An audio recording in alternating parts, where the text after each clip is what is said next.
الحمد للہ وکفا والصلاة والسلام علی عباده الذین اصطفى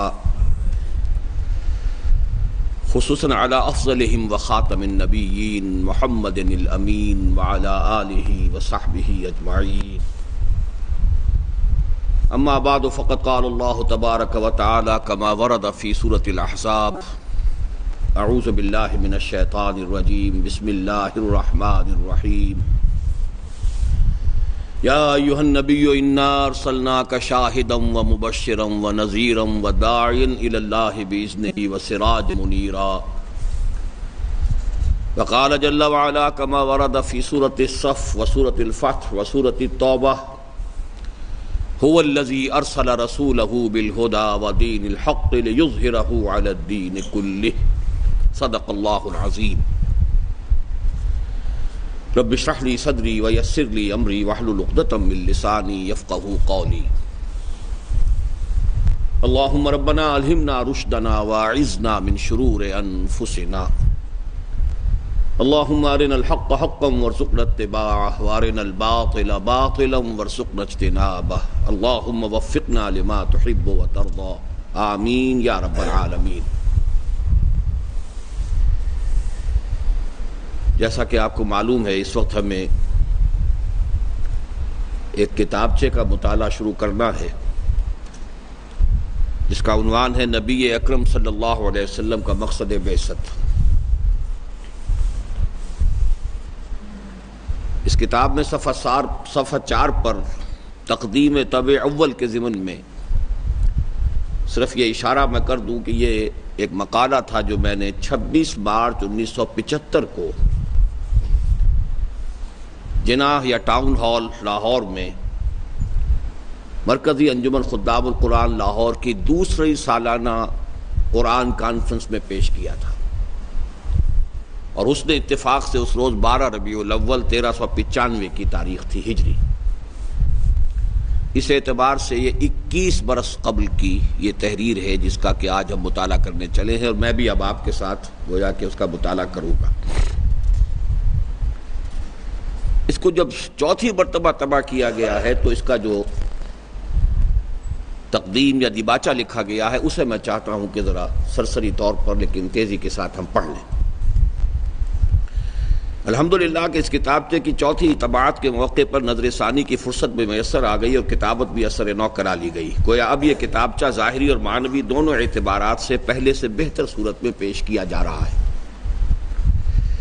نظر ثانی کے دوران بار بار قلب کی گہرائیوں سے اللہ تعالیٰ کے لیے تشکر و امتنان کے جذبات پوری شدت کے ساتھ ابھرے کہ اس نے محض اپنے فضل و کرم سے اب سے 12-13 سال قبل، یہ سن 88 کی تحریر ہے اس لیے 12-13 سال ہے،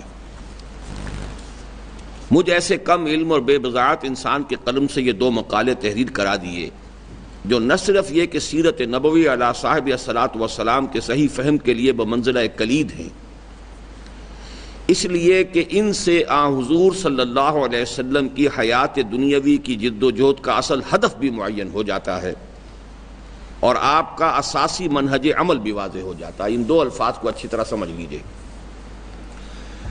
کسی بھی بڑی شخصیت کو اگر آپ ایسس کرنا چاہیں گے کہ اس کا کیا مقام اور مرتبہ ہے ایک انسان کی حیثیت سے، تو 2 چیزیں بہت ضروری ہیں۔ سب سے پہلے یہ معلوم ہو کہ اس نے اپنے سامنے ہدف کیا رکھا تھا، مقصد کیا تھا۔ فرض کیجئے کہ مقصد بہت بلند تھا لیکن اچیومنٹ کچھ ہوئی تو صحیح لیکن اس درجے کی نہیں ہوئی، تو چاہے وہ اچیومنٹ اپنی جگہ پر خاصی وقیع ہو لیکن وہ شخص کامیاب قرار نہیں پائے گا، اس لیے کہ اس نے تو اپنا گول، اپنا ہدف جو ہے، اپنی منزل بہت اونچی قرار دی تھی۔ تو سب سے پہلی بات جس کو سمجھنا چاہیے کہ ہدف کیا تھا، مقصد کیا تھا۔ جو بھی جد و جہد ہوئی ہے اس کے مختلف مراحل ہیں، اس کی جو کوششیں ہیں، ان سب کو منطقی طور پر مربوط کرنے والی چیز ہوتی ہے گول، اسم العین، مقصد، ہدف۔ تو سب سے پہلی بات یہ، اور دوسرے یہ کہ جو ہدف معین ہوا اس کے لیے راستہ کون سا اختیار کیا گیا۔ اس میں لفظ آ رہا ہے اساسی منہاج، وہ ذرا اس کے بعد میں وضاحت میں کر دوں گا کہ چونکہ خاص طور پر ایک لفظ انقلاب جو ہے بعد میں استعمال ہوتا رہا ہے، تو انقلاب کے ضمن میں 2 مرحلے ہوتے ہیں۔ ایک مرحلہ بہت نمایاں ہوتا ہے جبکہ تصادم ہوتا ہے اور ٹکراؤ ہوتا ہے اور پرانے نظام کو جڑ سے اکھیڑنے کے لیے کوئی قوت میدان میں آ جاتی ہے، سرفروشی کرتی ہے، قربانیاں دیتی ہے۔ لیکن یہ ہے تکمیلی مرحلہ۔ اصل مرحلہ ہوتا ہے کہ وہ قوت کہاں سے فراہم ہوئی، کیسے فراہم ہوئی، مردان کار کیسے تیار ہوئی۔ چنانچہ بڑا پیارا شعر ہے اکبر الہ آبادی کا کہ خدا کے کام دیکھو بعد کیا ہے اور کیا پہلے، نظر آتا ہے مجھ کو بدر سے غار ہرا پہلے۔ اب بدر جو ہے سیرت النبوی میں ایک بہت اہم لینڈ مارک ہے، وہاں سے غزوات کا سلسلہ شروع ہوا ہے۔ لیکن یہ جو غزوہ جو تھا اس میں 313 افراد جو فراہم کیے تھے محمد الرسول اللہ صلی اللہ علیہ وسلم نے، وہ کہاں سے کیے تھے؟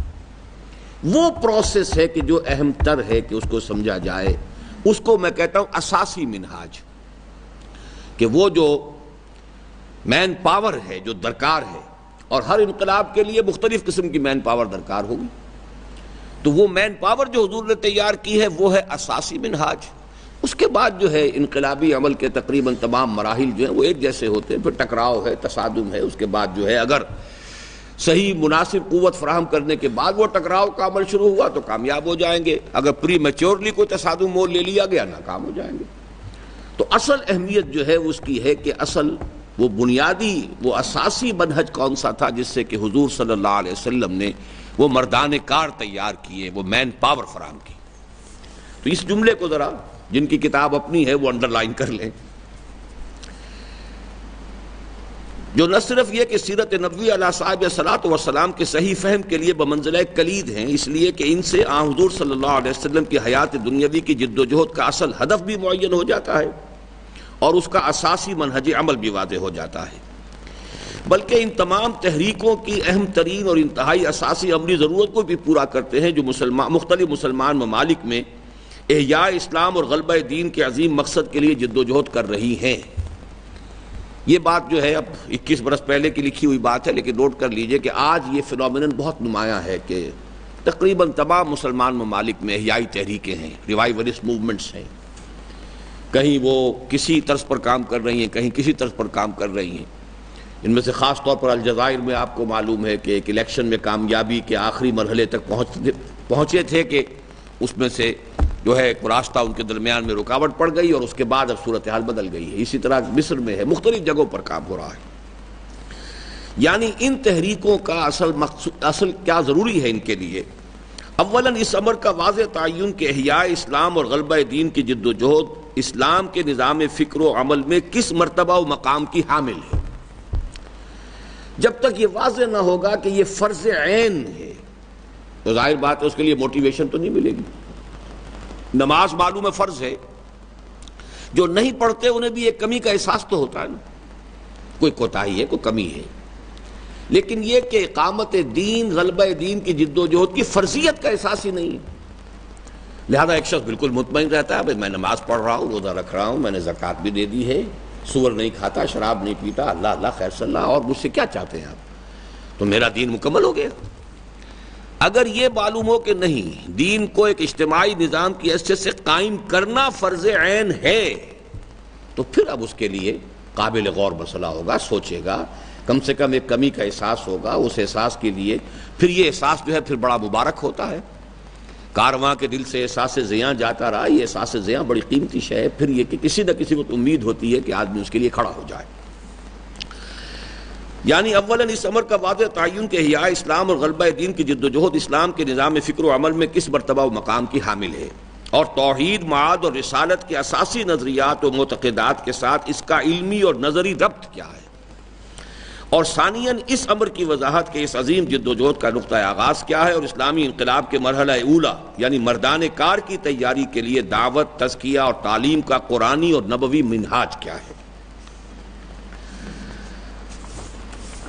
راقم الحروف کے واقفان حال اس حقیقت سے بخوبی واقف ہیں کہ انجمن خدام القرآن اور تنظیم اسلامی کی اکثر و بیشتر مطبوعات راقم کی ان تقاریر یا دروس پر مشتمل ہیں جنہیں رفقاء و احباب بالخصوص رفیق مکرم شیخ جمیل الرحمن صاحب نے ٹیپ سے اتار کر اپنے ذوق اور فہم کی مناسبت سے مرتب کر کے شائع کر دیا، اور گزشتہ 22 سال کے عرصے میں براہ راست راقم کے قلم سے نکلنے والی تحریروں کی تعداد بہت کم ہے۔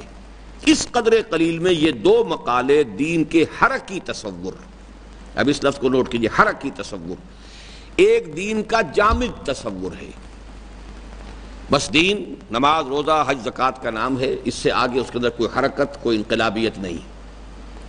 ایک حرکی تصور ہے کہ ایک تحریک ہے، ایک موومنٹ ہے، ایک دعوت ہے، دعوت آگے بڑھ کر ایک انقلاب کے لیے میدان ہموار کرتی ہے۔ دین کے حرکی تصور کی وضاحت اور تحریک اسلامی کی علمی و فکری اساس کی تعیین کے اعتبار سے سری فہرست ہیں، اور شاید یہی وجہ ہے کہ اللہ تعالیٰ نے راقم کے معمول اور عادت کے بالکل برعکس اپنے خصوصی فضل و کرم سے ان پر پورے اہتمام کے ساتھ نظر ثانی کی ہمت اور فرصت بھی عطا فرما دی، فللہ الحمد۔ ان میں سے مقالہ اولا یعنی نبی اکرم صلی اللہ علیہ وسلم کا مقصد بعثت دو ابواب میں منقسم ہو گیا ہے، یعنی بعثت انبیاء کا اساسی مقصد اور بعثت محمدی کی اتمامی اور تکمیلی شان، اس کی وضاحت بعد میں کروں گا۔ ان میں سے پہلا باب جو انشاءاللہ آج ہم پڑھیں گے، چونکہ فلسفہ و حکمت دین کے بعض غامض اور دقیق مباحث پر مشتمل ہے، لہذا ایک عام قاری اسے قدر مشکل اور ثقیل محسوس کرے گا۔ آج میں کوشش کروں گا کہ اس کی ثقالت کو ذرا لطافت کے ساتھ آپ کے سامنے پیش کر سکوں، لیکن اگر ذرا ہمت و محنت سے اس کے صغرا و کبرا کو ذہن نشین کر لیا جائے تو انشاءاللہ العزیز کارکنوں کی دعوتی اور تحریکی سرگرمیوں میں کسی نہ کسی درجے میں علی بصیرۃ انا و من اتبعنی، سورہ یوسف میں یہ الفاظ وارد ہوئے ہیں کہ حضور سے فرمایا گیا کہ آپ کہہ دیجئے کہ میں جس راستے پر چل رہا ہوں اور جس کی طرف میں لوگوں کو بلا رہا ہوں وہ ایسے ہی اٹکل پچو نہیں ہے، بلکہ یہ کہ علی بصیرۃ انا و من اتبعنی، میں بلا رہا ہوں تو علی وجہ البصیرت بلا رہا ہوں، اور میرے ساتھی بھی اگر میرا ساتھ دے رہے ہیں یا وہ بھی میری اس دعوت میں شریک ہے تو علی وجہ البصیرت شریک ہے، کاکس پیدا ہو جائے۔ رہا دوسرا باب تو وہ تو احیاء اسلام اور غلبہ دین کی جد و جہد میں مصروف و مشغول ہر صاحب فہم و شعور انسان کے لیے لا بد منہ کی حیثیت رکھتا ہے، اس لیے کہ اس کے صحیح فہم و ادراک کے بغیر نہ صرف یہ کہ اس کی بھاگ دوڑ اور سعی و جہد وہ تیر نیم کش جس کا نہ ہو کوئی ہدف کی صورت اختیار کر سکتی ہے، اعاذنا اللہ من ذالک، بلکہ اس کا بھی شدید خطرہ موجود ہے۔ اب ان الفاظ کو بھی انڈر لائن کیجئے گا۔ اگر یہ پوری بات کہ غلبہ دین کی جد و جہد مقصد ہے بعثت محمدی کا صلی اللہ علیہ وسلم، اگر یہ واضح نہیں ہوگا تو کیا نتائج نکلیں گے؟ اس کا شدید خطرہ موجود رہتا ہے کہ انسان اپنی کم ہمتی اور قوت ارادی کے ضعف کے باعث یا ذرا سی بددلی اور مایوسی یا اپنی کوشش اور محنت کے حسب منشا نتائج برآمد نہ ہوتے دیکھ کر سعی و جہد ہی سے دستکش ہو جائے اور اپنی بے عملی اور تعطل کے لیے علم اور تحقیق کے نام کو بٹا لگاتے ہوئے کسی الٹی سیدھی دلیل کا سہارا لے لے، اس لیے کہ جب فرضیت کا احساس نہیں رہے گا آدمی پسپائی اختیار کرے گا کسی بھی بددلی مایوسی کسی بھی کیفیت سے، اور پھر یہ ہے کہ اس کے لیے بہت سے بہانے تلاش کرے گا۔ اس ضمن میں واقعہ یہ کہ آیہ مبارکہ هو الذی ارسل رسولہ بالہدی ودین الحق لیظہرہ علی الدین کلہ پر جو جامع اور مدلل تحریر راقم کے قلم سے آج سے 13 سال قبل صادر ہو گئی تھی، میں اسے سراسر اللہ تعالیٰ کے خصوصی فضل و کرم کا مظہر اور ایک خاص وقت کی کیفیات اور خصوصی جذبے کا مرہون منت سمجھتا ہوں، اور اللہ تعالیٰ سے دعا کرتا ہوں کہ اسے نہ صرف ان لوگوں کے حق میں سرمہ چشم بنا دے جو اللہ تعالیٰ اور رسول کے ساتھ خلوص و اخلاص کا رشتہ رکھنے کے باوجود تاحال دین کے حرکی تصور سے ناآشنا ہیں، مخلص ہیں اللہ کے ساتھ رسول کے ساتھ دین کے ساتھ، لیکن اب تصور ہی اگر محدود ہے تو کیا کریں گے؟ تو ان کے سامنے دین کا حرکی تصور آ جائے اور محض جامد مذہبیت پر تکیہ کیے ہوئے ہیں، بلکہ ان بہت سے پرانے رہروان حق کو بھی اپنا بھولا سبق یاد دلانے کا ذریعہ بنا دے جو کسی شخص یا جماعت کے طرز عمل سے دل برداشتہ ہونے کے باعث اقامت دین کی جد و جہد ہی سے کنارہ کش ہو گئے ہیں اور اب مختلف گوشہ عافیت میں پناہ لیے ہوئے ہیں، تاکہ یہ بھٹکے ہوئے راہی بھی دوبارہ سوئے حرم گامزن ہو جائیں۔ یہ علامہ اقبال کے شعر کی طرف اشارہ ہے، بھٹکے ہوئے آہو کو پھر سوئے حرم لے چل، اس شہر کے خوگر کو پھر وسعت صحرا دے۔ بس بقیہ چھوڑ دیجئے، اب آئیے اصل ٹیکسٹ کی طرف، صفحہ 9۔ نبی اکرم صلی اللہ علیہ وسلم کا مقصد بعثت قرآن حکیم کی روشنی میں، اب اس میں جو تمہید ہے چند سطور کی یہ بہت اہم ہے۔ ہمارا ایمان ہے کہ سید ولد آدم حضرت محمد صلی اللہ علیہ وسلم صرف ایک نبی ہی نہیں خاتم النبیین ہیں، اور صرف ایک رسول ہی نہیں آخر الرسل ہیں، اور آپ پر نبوت و رسالت کا صرف اختتام ہی نہیں، اتمام و اکمال بھی ہوا ہے۔ یہ ایک جملہ جو ہے یہ بہت بنیادی حقیقت کو لیے ہوئے ہے۔ دیکھیے ہمارے ہاں ختم نبوت کا لفظ بہت مستعمل ہے۔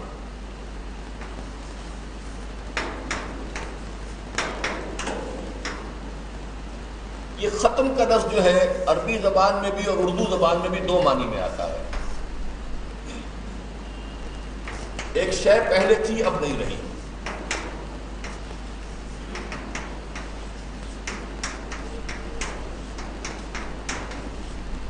اور دو کوئی کام پورا ہو گیا۔ مثلا آٹا ختم ہو گیا، پیسے ختم ہو گئے، پیسے تھے آٹا تھا اب نہیں، اور اسکول کا طالب کہتا میں نے اپنا کام ختم کر لیا، کوئی کام پورا ہو۔ یہ دونوں مفہوم ختم ہوئے، اور ختم نبوت کے لیے اصل میں تو یہ دو مفہوم۔ ایک مفہوم یہ ہے کہ لا نبی بعدی، میرے بعد اب کوئی نبی نہیں ہے، اور دوسرا مفہوم تکمیل نبوت۔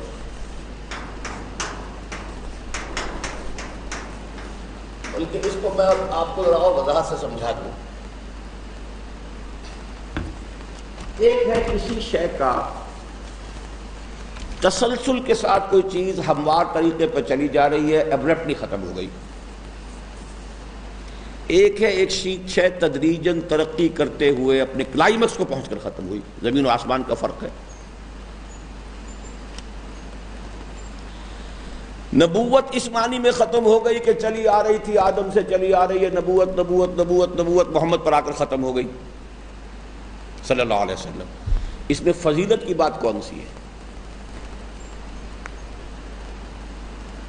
بلکہ ایک اعتبار سے نبوت نعمت ہے، اس کا آغاز جو ہے وہ فضیلت کا ہوگا کہ ختم ہو جانا فضیلت ہے۔ اگر یہ ہموار کانسیپٹ ہے آپ کا تو ختم نبوت فضیلت کی شے ہے ہی نہیں۔ فضیلت کیا ہے؟ نبوت درجہ بدرجہ ترقی کرتی ہوئی اپنے نقطہ عروج کو پہنچ کر ختم ہو گئی، یہ فضیلت ہے۔ یہ جو فرق ہے اکثر و بیشتر لوگوں کے سامنے بالکل نہیں ہے۔ یہ جو ہے لا نبی بعدی والا، اس کی حیثیت ہے قانونی، شرعی اور فقہی، یعنی حضور کے بعد اگر کسی نے دعویٰ نبوت کیا وہ کافر ہے، دائرہ اسلام سے خارج، جس نے اسے مان لیا وہ دائرہ اسلام سے خارج۔ یہ چونکہ فقہی قانونی شرعی حیثیت سے بہت اہم ہے، اس لیے علماء نے سارا دور ہی پڑھ لیا، بڑی بڑی ضخیم کتابیں اس پر لکھی گئی۔ اس کی کوئی قانونی حیثیت نہیں ہے، یہ اصل میں ہے فضیلت محمدی کی بنیاد۔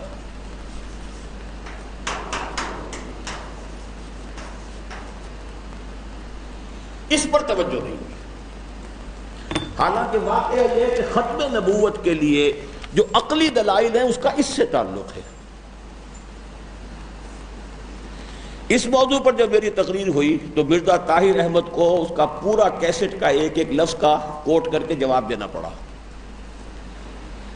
اس لیے کہ یہ اصل جو ہے اس کے اوپر وہ میں بعد میں آپ کو اور مزید واضح کروں گا کہ جو اصل زد پڑتی ہے وہ وہاں پڑتی ہے جا کر۔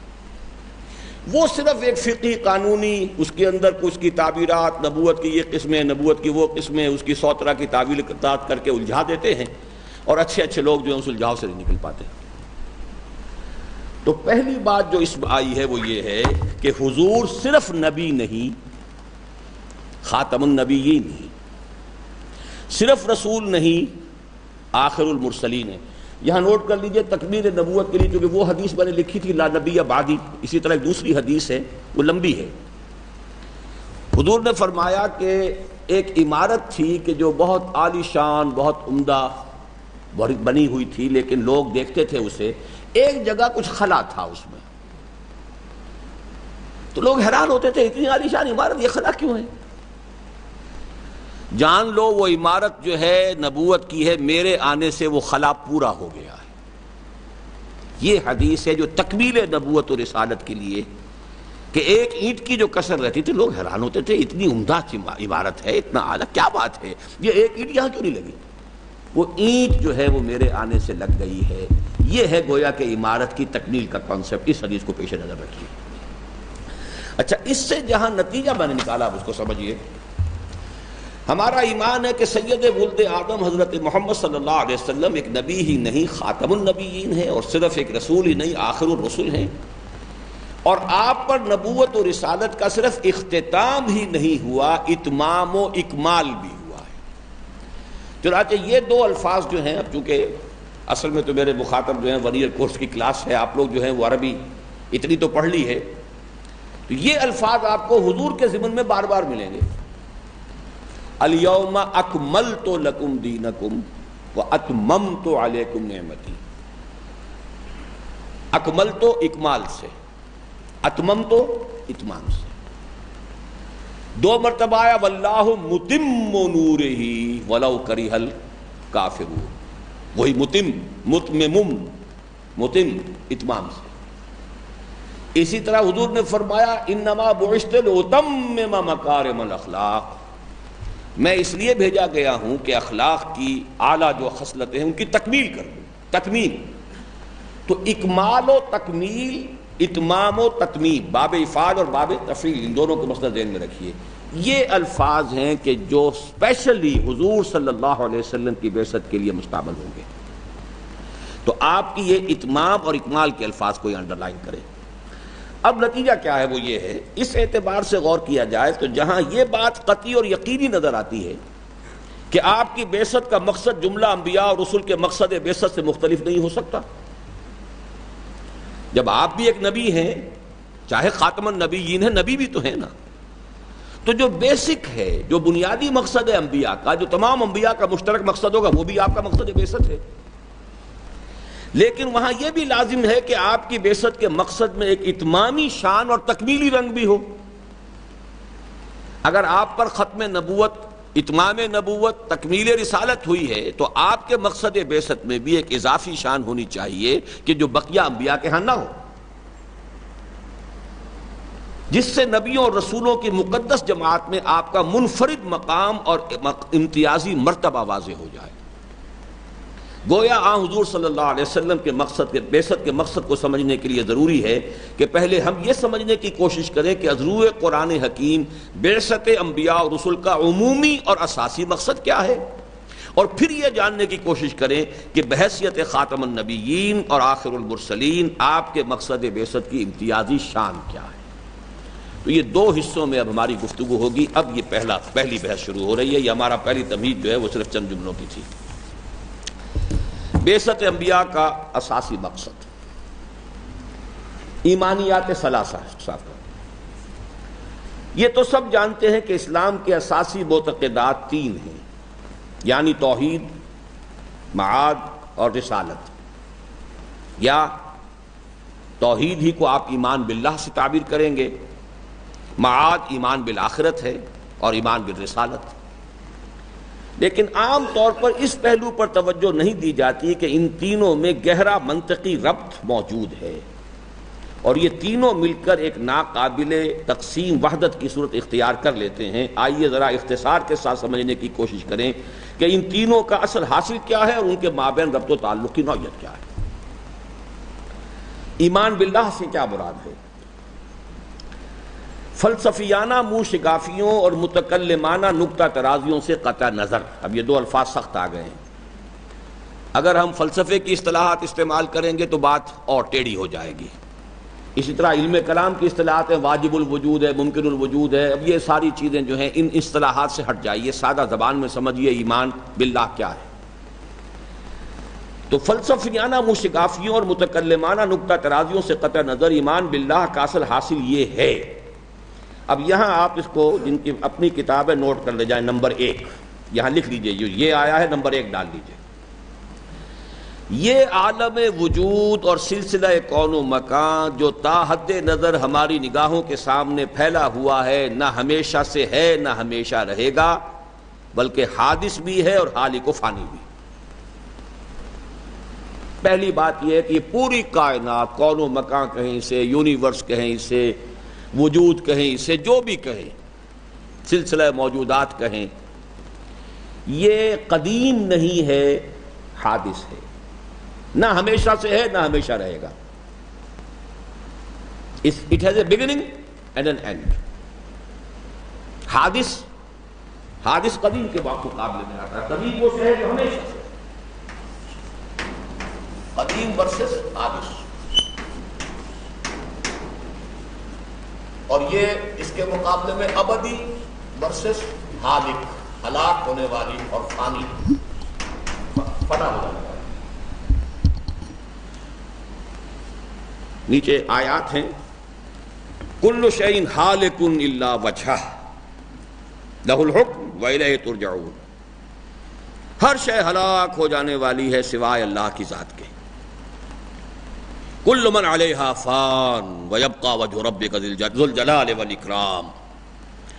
جو بھی کچھ اس کائنات میں ہے وہ سب کا سب فانی ہے.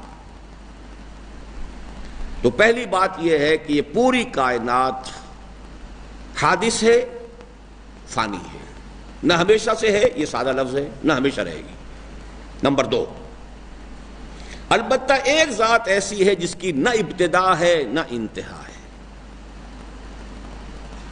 اسے اللہ کہہ لیا جائے یا الرحمن، کوئی فرق واقع نہیں ہوتا. قل ادعوا اللہ او ادعوا الرحمن ایما تدعوا فلہ الاسماء الحسنی.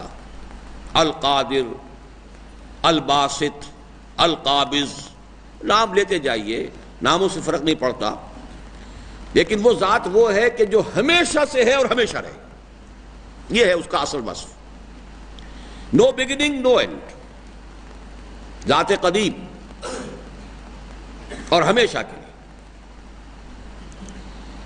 نمبر 3، اور وہ تمام صفات کمال سے بتمام و کمال متصف ہے. یہ تیسرا جملہ. ہمارے ذہنوں میں کچھ نہ کچھ صفات ہیں، کمالی صفات. علم ہے، ظاہر بات ہے صاحب علم کا درجہ کم علم سے یا بے علم سے اونچا ہے. قدرت ہے، اس کے پاس طاقت ہے، اس کی حیثیت زیادہ ہے، طاقت نہیں ہے، کم ہے. جس اچھی بات کا آپ تصور کر سکتے ہیں، جس اعلیٰ قدر کا آپ تصور کر سکتے ہیں، جس خوبی کا، حسن کا، کمال کا آپ تصور کر سکتے ہیں، وہ بتمام و کمال اس کی ذات میں موجود ہے. You can't count them. فَلَهُ الْأَسْمَاءُ الْحُسْنَى. تمام اچھے نام اسی کے، all attributes. اور وہ بتمام و کمال، جس کو کہ انگریزی میں آپ کہتے ہیں omnipotent، عَلَى كُلِّ شَيْءٍ قَدِيرٌ، omniscient، بِكُلِّ شَيْءٍ عَلِيمٌ، omnipresent، هُوَ مَعَكُمْ أَيْنَمَا كُنْتُمْ، ہر جگہ موجود. یہ صفات کمال، اس میں تمام صفات کمال بتمام و کمال موجود ہے. نمبر 4، وہ ہر اعتبار سے تنہا اور یکا اور تنہا ہے، یکتا ہے. نہ کوئی اس کی ذات میں شریک ہے، نہ صفات میں، نہ حقوق میں، نہ اختیارات میں. قل هو اللہ احد اللہ الصمد لم یلد ولم یولد ولم یکن له کفوا احد.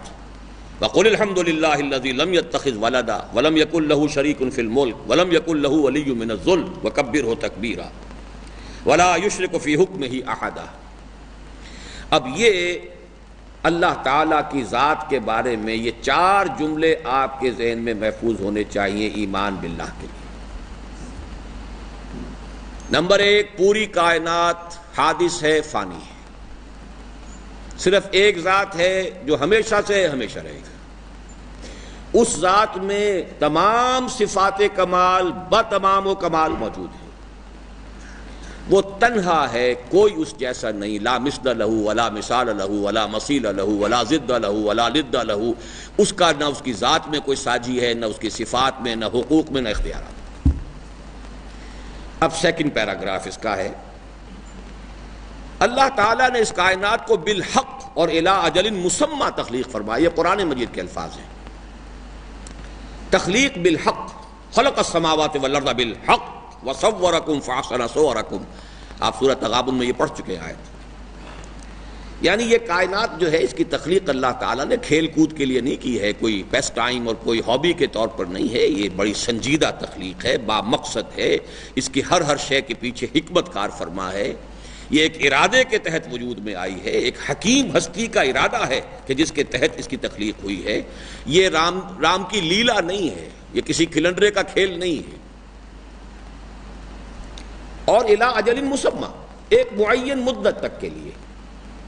یہ بات جو ہے الحمدللہ کہ اب آپ کو معلوم ہے کہ فزکس جو ہے نیوٹونین دور کی فزکس تو کچھ اور تھی، میٹر واز انڈسٹرکٹیبل، میٹر ابدی تھا اور ازلی تھا، لیکن آج آپ کو معلوم ہے کہ ہم اس نتیجے تک پہنچ چکے ہیں، یہ کائنات ایک گیون ٹائم پر شروع ہوئی ہے، big bang, it had a beginning.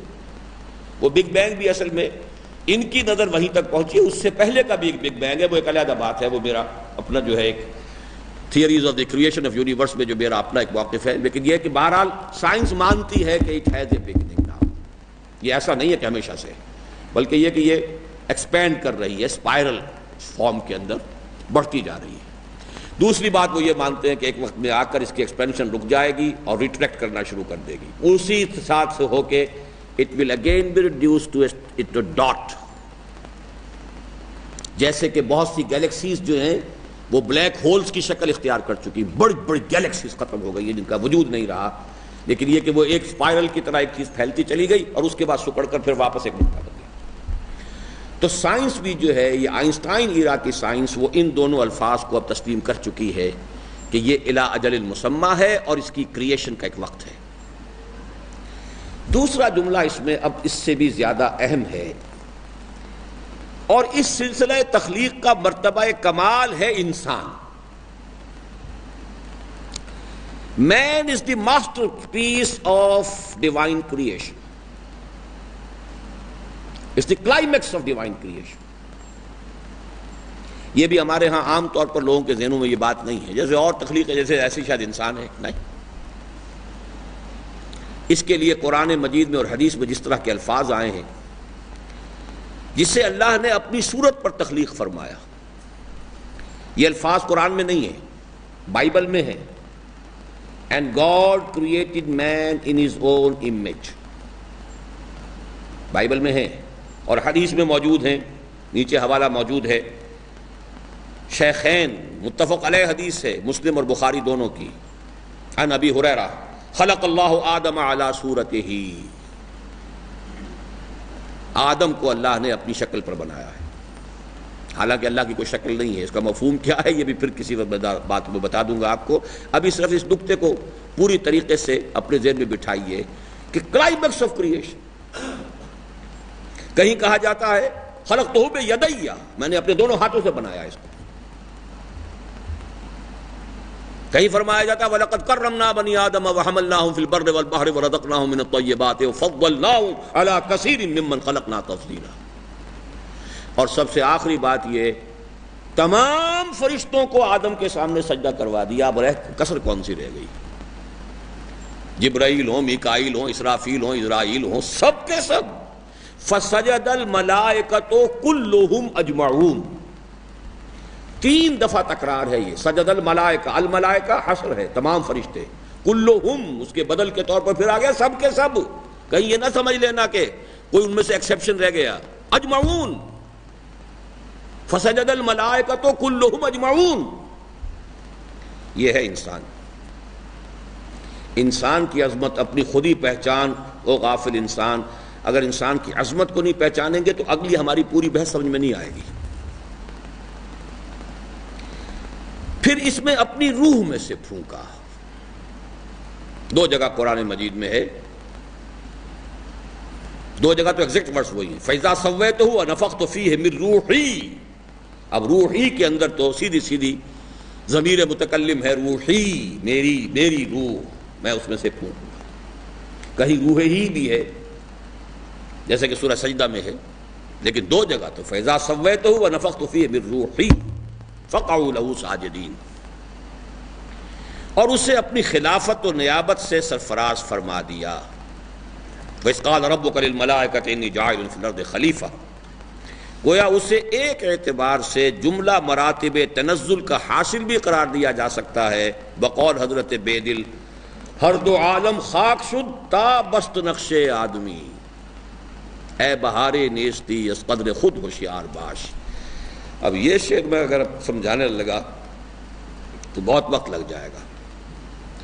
دیکھیے دو الفاظ ہیں،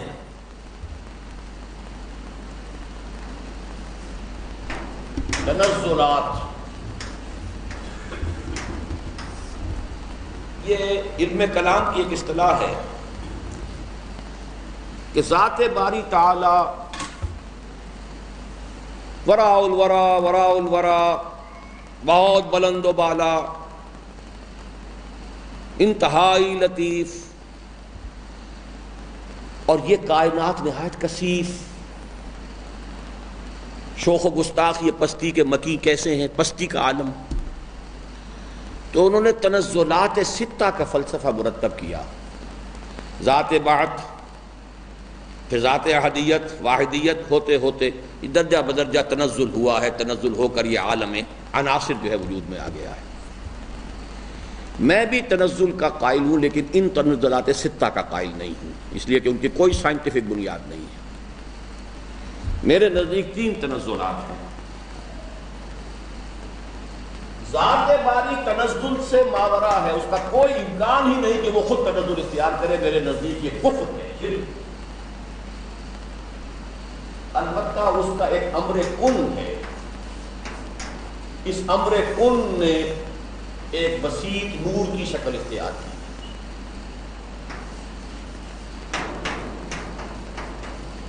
بسیط اور خنک نور، اس بسیط اور خنک نور میں پھر ایک ایکسپلوژن ہوا ہے، اور بہت ہیٹ کی انتہا، ٹریلینز ڈگریز آف فارنہائٹ، وہ مادہ پیدا ہوا ہے، فوٹونز، وہ جو پارٹیکلز ہیں۔ یہ ہے نمبر 2۔ اور نمبر 3، پھر یہ اناری کرے ٹھنڈے پڑے، ان میں سے ایک ہماری زمین بھی ہے، اوپر کرسٹ آ گیا، اس کرسٹ سے پھر یہ تیسرا ہوا۔ اس لیول پر جو مخلوق پیدا کی گئی وہ ارواح انسانیہ، اور سب سے بڑی روح محمد صلی اللہ علیہ وسلم، اور ملائکہ، یہ نور سے تبدیل۔ یہ ناری دور جو ہے، اس دور میں جنات پیدا ہوئے،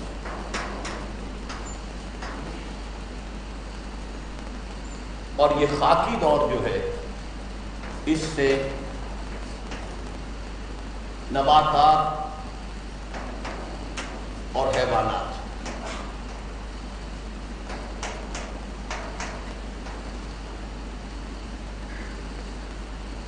ان حیوانات میں چوٹی کا حیوان انسان، ہومو سیپینس، اس انسان کے ساتھ روح انسانی شامل کی گئی۔ یہ اب اس اعتبار سے دیکھیے، ہر دو عالم خاک شد، تنزلات کتنے ہوئے؟ نور بسیط نے نار کی شکل اختیار کی، نار ٹھنڈی ہو کر خاک بنی، تو یہاں سے نقش آدمی بننا شروع ہوا، زمینی نباتات اور حیوانات کا آغاز ہوا۔ ہر دو عالم خاک شد تا بست نقش آدمی۔ اب چونکہ دوسرا مصرع اس کا اور ایک فلسفے کی اصطلاح کو، اے بہار نیستی، چونکہ دوسری بات یہ ہے کہ باقی پوری کائنات اگرچہ نظر آتی ہے نہیں، حقیقت میں ذات صرف اللہ کی ہے، ہم نیست ہیں، تو بہار نیستی، اس نیستی کی سب سے اونچی شخصیت ہم ہیں، ورنہ تو اصل تو ہست جو ہے وہ تو اللہ ہے، باقی تو یہ کل ما فی الکون وہم او خیال او کوس فی البرایا او ضلال، لیکن اس نیستی کی بہار انسان ہے، نیستی کا کلائمیکس انسان ہے۔ اے بہار نیستی از قدر خود ہوشیار باش، تجھے وجود میں لانے کے لیے اس پوری کائنات کو کتنے پاپڑ بیلنے پڑے ہیں، ہر دو عالم خاک شد تا بست نقش آدمی، اے بہار نیستی از قدر خود ہوشیار باش۔ میرزا عبد القادر بیدل۔ اور ایک دوسرے پہلو سے پورے سلسلہ ارتقاء کا نقطہ عروج بھی ہے۔ یہ نقطہ ارتقاء کیا ہوا ہے؟ یہ جو دنیا میں خاکی عالم خاکی میں نباتات بڑھے، بڑھتے بڑھتے تو یہ ہومو سیپینس تک پہنچا، اس ہومو سیپینس کے اندر گفتگو شامل کی گئی۔ اسی لیے کہا گیا ہے کہ بیدیہ، میں نے اپنے دونوں ہاتھوں میں بتایا، یہ عالم امر ہے اور یہ عالم خلق ہے۔ اللہ کے سوا صرف ایک کائنات میں ہستی ہے جس میں یہ دونوں عالم جمع ہیں۔ جنات صرف عالم خلق کی شے ہیں، ان میں روح نہیں۔ حیوانات صرف عالم خلق کی شے ہیں، ان میں روح نہیں۔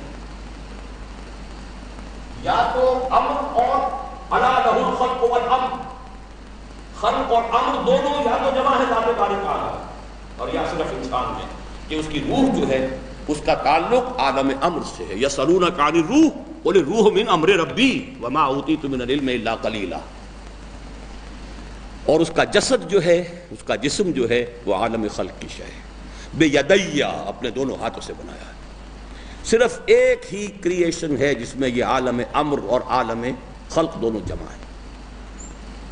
لقد خلقنا الانسان فی احسن تقویم ثم رددناہ اسفل سافلین۔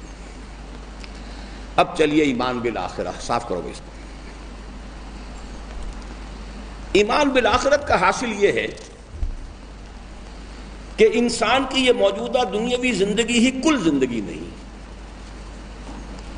بلکہ یہ تو اس کی اصل زندگی کا حقیر سا آغاز ہے، حقیر سا آغاز ہے۔ انڈر لائن کیجیے،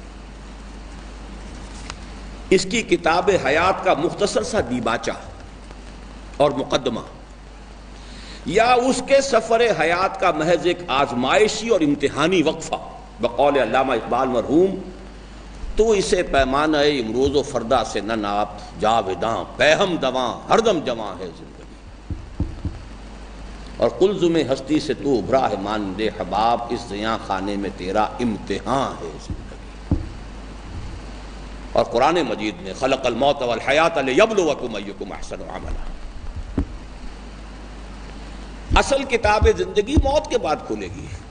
وَإِنَّ الدَّارَ الْآخِرَةَ لَهِيَ الْحَيَوَانُ لَوْ كَانُوا يَعْلَمُونَ۔ اصل زندگی تو ہے ہی آخرت کی زندگی، کاش کہ تمہیں معلوم ہوتا۔ اب یہاں بھی نوٹ کیجئے، صرف آخرت کا عقیدہ رکھ لینا اور بات ہے، اس کی ریشیو پروپورشن وہ ذہن میں ہے۔ ہمارے ذہنوں میں کیا تصور ہے؟ اصل کتاب زندگی تو یہ ہے، اس کے ساتھ ضمیمہ بھی لگا ہوا ہے آخرت کا، it's an appendix, nothing more. 1,00,000 میں 99,999 آدمی آپ کو ملے گا جو آخرت کو مانتا ہے صرف ایک ضمیمے کے طور پر۔ یہ تصور، یہ تو دیباچہ ہے، اصل زندگی وہ ہے، کس کے پاس ہے؟ اور یہ زندگی ہو جائے تو انسان کی سوچ میں عظیم انقلاب نہیں آ جائے؟ کہاں وہ شارٹ سائٹڈنس، یہاں کا تھوڑا سا لاس ہو گیا، کمر ٹوٹ گئی، تھوڑی سی کوئی چیز مل گئی، پھولے نہیں سما رہے۔ کہاں یہ کہ زندگی جاوداں پیہم دواں ہر دم جواں ہے زندگی، تو اسے پیمانہ امروز و فردا سے نہ ناپ، قلزم ہستی سے تو ابھرا ہے مانند حباب، اس زیاں خانے میں تیرا امتحان ہے زندگی۔ موت فنا یا معدون ہو جانے کا نام نہیں ہے، بلکہ صرف ایک عالم سے دوسرے عالم کو نقل مکانی کا نام ہے، جس کی پہلی اور عارضی منزل ہے عالم برزخ، جس کا آغاز موت کے فوراً بعد ہو جاتا ہے، اور دوسری اور مستقل منزل ہے عالم آخرت، جس کا آغاز یوم قیامت سے ہوگا۔ بعث بعد الموت، حشر و نشر، حساب و کتاب، جزا و سزا اور جنت و دوزخ، سب اسی ایمان بالآخرت کی تفاصیل ہیں بقول نبی اکرم صلی اللہ علیہ وسلم۔ یہ بہت عظیم خطبہ ہے حضور کا صلی اللہ علیہ وسلم۔ افسوس یہ ہے کہ ہمارے جو احادیث کے مجموعے ہیں ان میں یہ کہیں موجود نہیں ہے،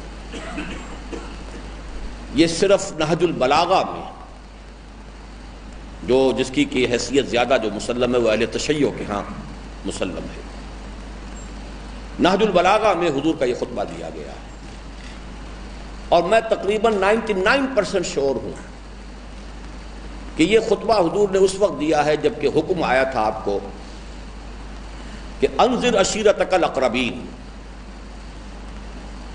اپنے قریبی رشتہ داروں کو خبردار کرو۔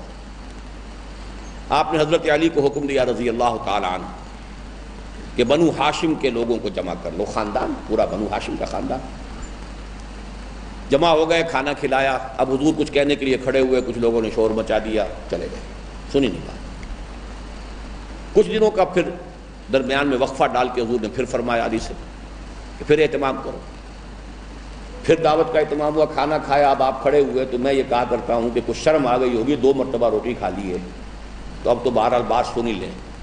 تو حضور نے وہ خطبہ یہ دیا۔ بدقسمتی سے میں حیران ہوں، یہاں پہ چونکہ صرف آخرت کی بحث تھی تو میں نے 2/3 خطبہ تو یہی ہے، لیکن 1/3 خطبہ جو اس سے پہلے کا وہ بھی میں آپ کو ابھی لکھوا دیتا ہوں۔ ویسے میری کتابچہ جو ہے دعوت الی اللہ، اس میں وہ پورا خطبہ موجود ہے، چھوٹا سا کتابچہ ہے۔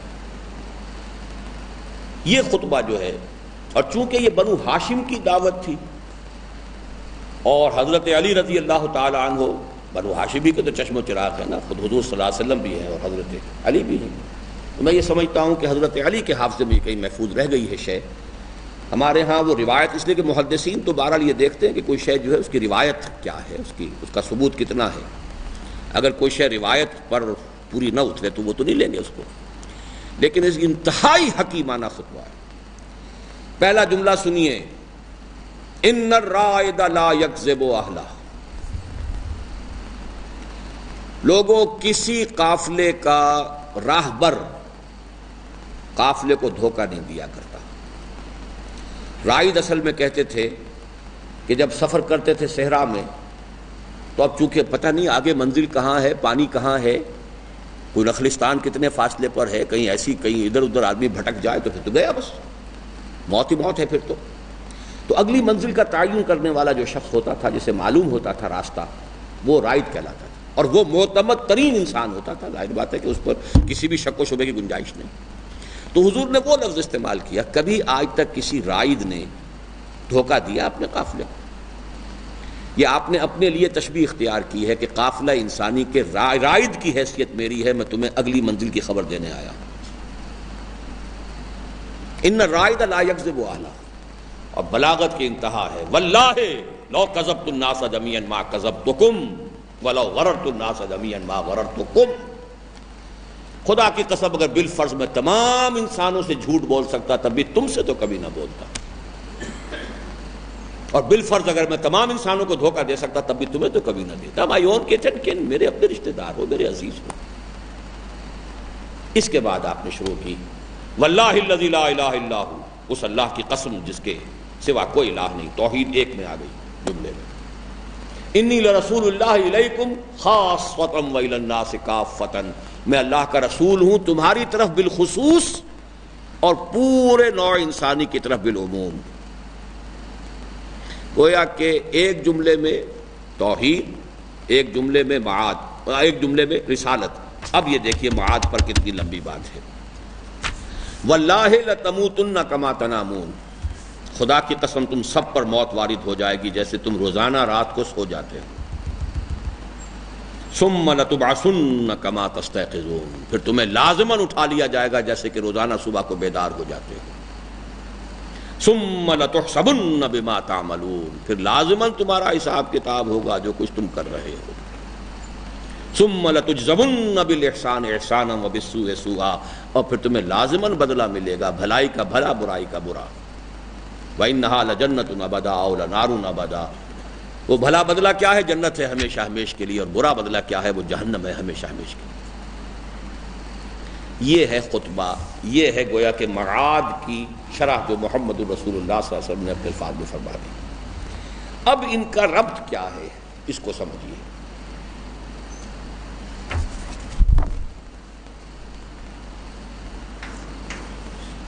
ایمان باللہ،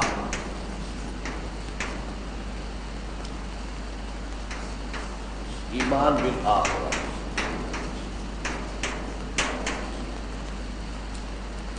مبدأ معاد، انا للہ وَإِنَّا إِلَيْهِ رَاجِعُونَ۔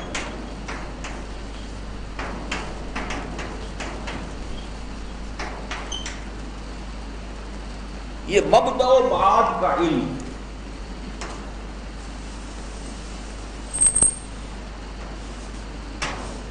اور یہ مبدأ و معاد ایک چھوٹی سی کتاب ہے، شیخ احمد سرہندی رحمۃ اللہ علیہ تصنیف۔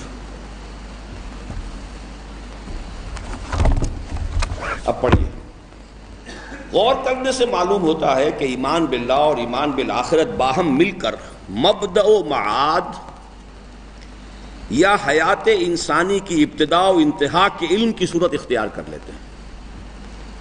یہ مبدأ اور معاد کیا ہے گرامر میں؟ 1 ایئر کورس۔ گرامر میں کیا ہے؟ کلمہ کیا ہے؟ اسم ہے، فعل ہے، حرف ہے، کیا ہے؟ کون سا اسم؟ ظرف۔ تو کہ فوراً بول دیا کریں نا اب آپ لوگ۔ مبدأ، بدا، شروع، معاد، لوٹنے کی جگہ، اس میں ظرف ہے۔ مبدأ و معاد یا حیات انسانی کی ابتدا و انتہا کے علم کی صورت اختیار کر لیتے ہیں اور ان سے سفر حیات کے آغاز و انجام کا تعین ہو جاتا ہے بفہوائے الفاظ قرآنی انا للہ و انا الیہ راجعون، ہم اللہ ہی کے ہیں اور اسی کی طرف ہمیں لوٹ جانا ہے۔ واقعہ یہ ہے کہ ذرا کچھ فلسفیانہ اور ادیبانہ بحث ہے، اس پر ذرا توجہ کیجیے۔ واقعہ یہ ہے کہ مبدأ و معاد کے اس علم کے بغیر انسان کی حالت یا تو اس مسافر کی سی ہے جسے کسی افتاد کے باعث نہ تو یہ یاد رہے کہ اس نے سفر کا آغاز کہاں سے کیا تھا، نہ یہ یاد رہے کہ اس کے سفر کی منزل کون سی ہے۔ یہ ذرا اب آپ امیجن کیجئے اور اپنے اوپر طاری کیجئے کیفیت۔ فرض کیجئے کہ آپ کراچی جا رہے ہیں، آپ خیبر میل میں بیٹھ گئے یا تیز گام میں بیٹھ گئے، کوئی نہ کوئی کام ہے وہاں جو کرنا ہے، کہاں جا کے ٹھہرنا ہے، وہ سب آپ کے ذہن میں ہے۔ آپ کا گھر لاہور میں ہے، بچے ہیں وہاں، یہ ہے وہ ہے، سب ذہن میں ہے۔ فرض کیجئے کہ کوئی حادثہ ہوا، کوئی ٹرنک اوپر سے گرا آپ کے سر پر، اور اس کا نتیجہ یہ نکلا کہ یادداشت ختم ہو گئی، کچھ یاد نہیں میں کون ہوں، کہاں سے آیا ہوں، کہاں میرا گھر ہے، جا کہاں رہا ہوں، سفر کا مقصد کیا ہے، منزل کیا ہے، کچھ پتہ نہیں۔ لاس آف میموری۔ اب وہ کیا دیکھ رہا ہے؟ گاڑی چل رہی ہے، کچھ لوگ آ رہے ہیں، کچھ اتر رہے ہیں، گاڑی چلی جا رہی ہے۔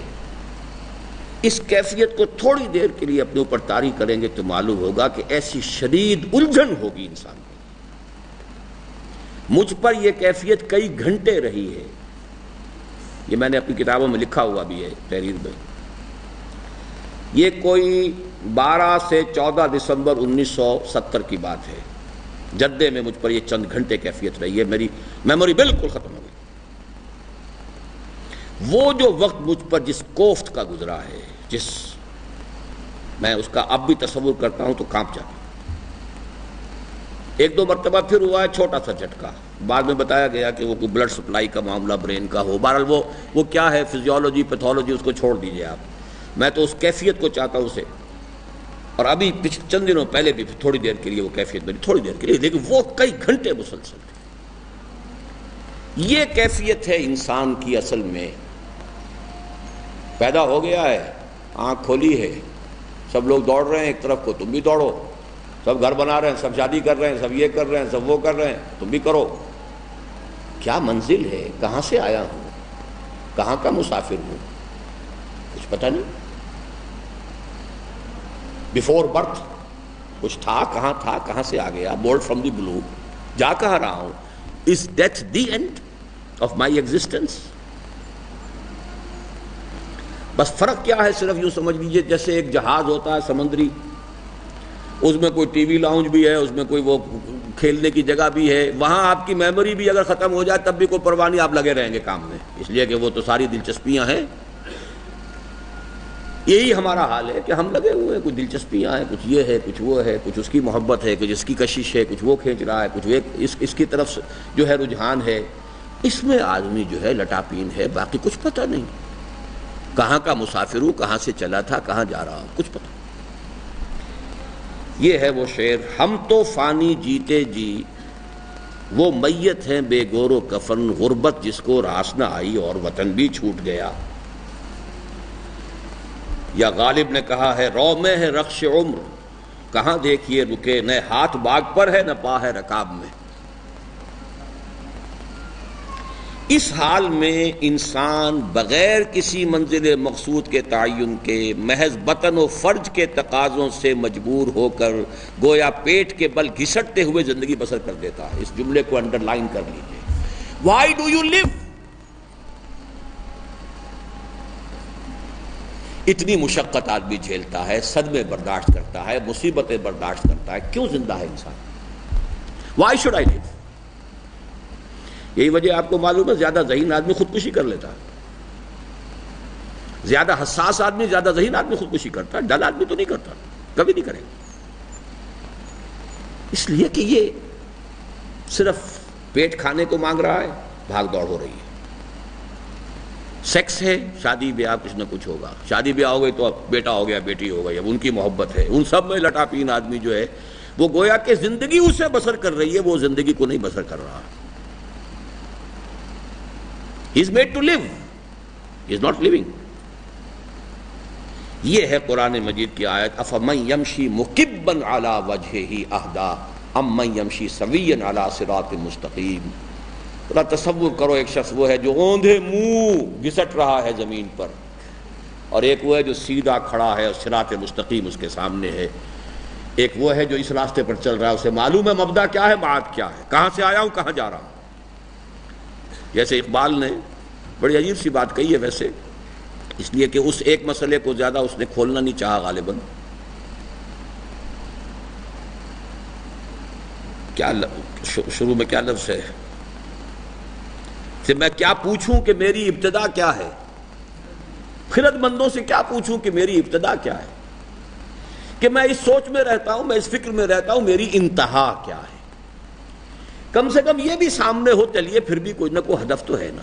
منزل ماں کبریاست، میری منزل ذات باری تعالی ہے۔ معلوم ہوا نا کہ میری ایک منزل ہے، میرا ایک مقصود ہے، میں ادھر جا رہا ہوں۔ آخرت کو کہہ لیجئے، اللہ کو کہہ لیجئے۔ لا یرجون لقانا، ایک وہ لوگ ہیں جو اللہ سے ملاقات کے امیدوار ہیں، اور ایک وہ ہے کہ جنہیں کوئی پتہ ہی کس لیے جی رہے ہیں۔ تو خرد مندوں سے کیا پوچھوں کہ میری ابتدا کیا ہے۔ ویسے اس کا علم بھی قرآن نے دیا ہے، لیکن اس کو خفی رکھا۔ یہ بہت زیادہ جو فلسفیانہ ذہن کے لوگ ہیں صرف ان کا مسئلہ ہے، لیکن یہ تو ہر ایک انسان کا مسئلہ ہے کہ میری معاد کیا ہے، میری منزل کیا ہے، میں جا کدھر رہا ہوں۔ Without the sense of direction اس کا سفر کیا ہے؟ پھر بے معنی، پھر زندگی اسے گزار رہی ہے، وہ زندگی بسر نہیں کر رہا۔ یا پھر اس کی کیفیت اس پتنگ کی سی ہے جس کی ڈور کٹ چکی ہو اور اب وہ محض ہوا کے رحم و کرم پر ہو کہ جہاں چاہے اسے لے جائے۔ از روئے تمثیل قرآنی فکانما خر من السماء فتخطفه الطیر وتهوی به الريح في مكان سحیق۔ کسی کو بلندی سے کسی نے پھینک دیا ہے، اب یا تو پرندے جو ہیں اسے اچک کر لے جائیں گے، اور یا یہ ہے کہ ہوا جو ہے کوئی تیز و تند سے لے جا کر کسی کھائی میں گرائے گی۔ اب دیکھیے مصرع، اور اس نہ ابتدا کی خبر ہے نہ انتہا معلوم کا نتیجہ یہ نکلتا ہے کہ انسان شکوک و شبہات کا شکار ہو کر رہ جاتا ہے۔ گویا لا ادریت، ایگنوسٹسزم اور ارتیابیت، اسکیپٹسزم کے سوا انسان کے پاس اور کچھ رہ ہی نہیں جاتا، جس کی منطقی انتہا یہ ہے کہ وہ خود اپنی ہستی اور وجود کے بارے میں بھی شکوک و شبہات میں مبتلا ہو جائے۔ گویا رہا یہ وہم کہ ہم ہیں سو یہ بھی کیا معلوم۔ یہ نیچے نوٹ پڑی ہے، اصل میں شاد عظیم آبادی کا ایک بڑا پیارا شعر ہے یہ۔ شاد عظیم آبادی نے انسان کی اسی ذہنی کیفیت کا نقشہ ان الفاظ میں کھینچا ہے، سنی حکایت ہستی تو درمیاں سے سنی، نہ ابتدا کی خبر ہے نہ انتہا معلوم۔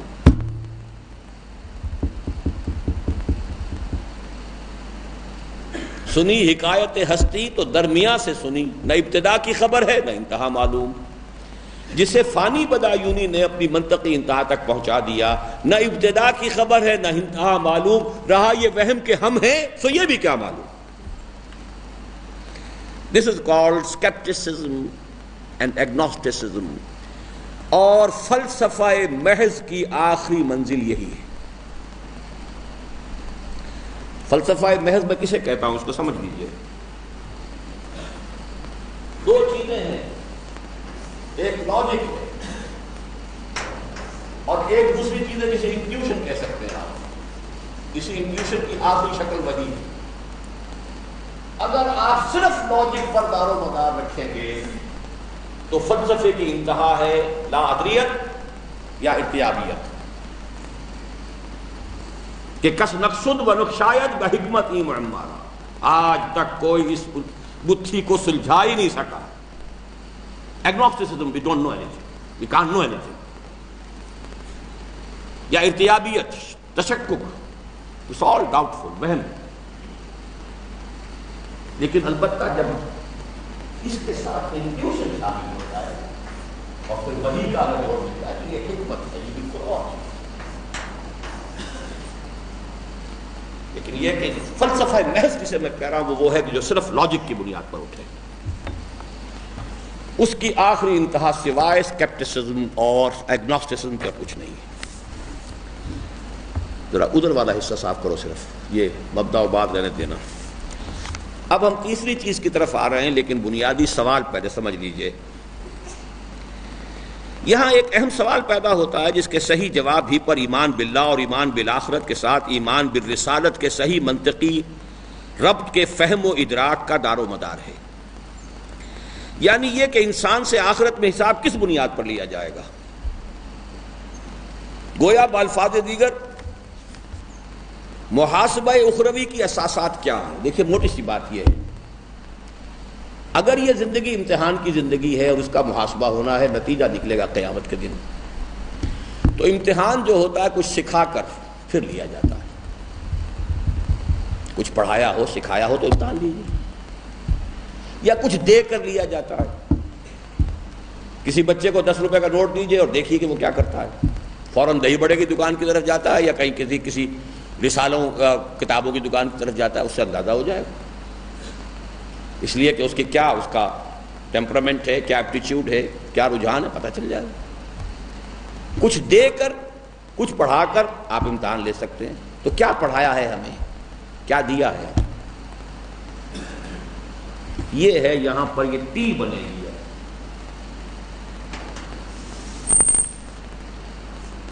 یہ کوشچن ہے کہ جو مبدا و معاد کو جوڑتا ہے آپس میں.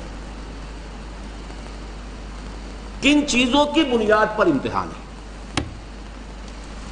محاسبہ ہے تو کس بنیاد پر ہے، کس اساس پر ہے؟ اب یہ پڑھیے. مطالعہ قرآن حکیم سے اس کا جو جواب سامنے آتا ہے اسے ایک جملے میں تو اس طرح ادا کیا جا سکتا ہے کہ انسان اولاً اور اصلاً تو مسئول ہے ان استعدادات فطریہ یا لطائف اصلیہ کی بنیاد پر جو ہر انسان میں ودیعت کیے گئے ہیں، جیسے سمع و بصر، عقل و شعور، تفکر و اعتبار، یا لطیفہ نفس، لطیفہ قلب اور لطیفہ روح. اور ثانیاً اللہ تعالیٰ نے انسان پر اتمام حجت کا اہتمام کیا ہے بذریعہ اجرائے وحی و انزال کتب و بعثت انبیاء و ارسال رسل.